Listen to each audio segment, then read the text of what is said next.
Every animator has their own way of working and practice their craft. Some prefer to plan everything meticulously, others just start with a blank canvas and animate, while some adopt a combination of the two styles and make that their own. And regardless of what your own approach to animation is, it's always beneficial to learn what other animators do and how they work to hone their skill and efficiency to improve your own craft.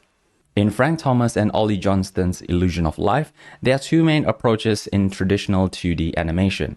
In no particular order, the first is straight ahead, where animators work straight from the first drawing and then going one after another drawing. The other way of animating is pose to pose, where the approach is more planned and methodical. And in this video, we'll be looking into the principle of straight ahead and pose to pose and how that translates into live action stop motion animation.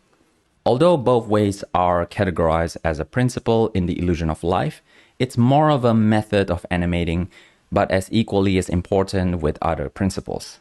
Animating in straight ahead is great as it requires little planning and making the animation more spontaneous and free-flowing. The advantage of animating this way is great for animating randomness, such as dropping object, which can save you a lot of time. This approach to animation is great because all you need is an idea, even if it's vague, as long as it reaches the end of the scene. Because when nothing is for sure, anything can happen, which lets you to have free flow ideas and to test out what works and what doesn't. However, animating this way in live action stop motion does have its drawbacks.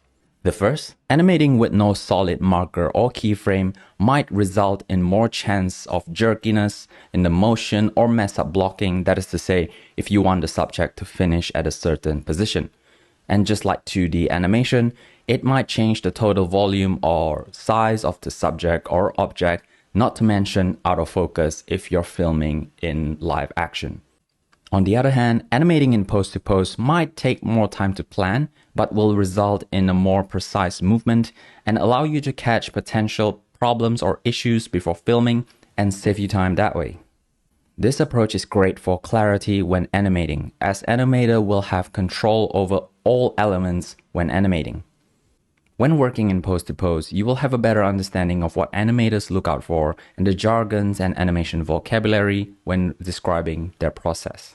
Things like keys, which describes the main poses, secondary poses, which takes place before and or after the main pose, or frames that acts as a marker of the furthest it will go, which is called the extreme, and frames that connects both extremes and keys, which are called breakdowns. And from there, you can animate the in-betweens.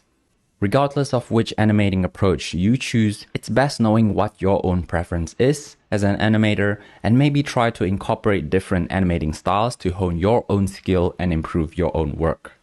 Okay, but how or where do you start? As a general rule, since you'll be animating physical object with your hands or tools, it's always good to study the figure or object in their articulation and their response to other physical object or matter. Whichever method you plan to start with, knowing their limitation will tell you their range of motion and their full extent as well as their limitation when you animate.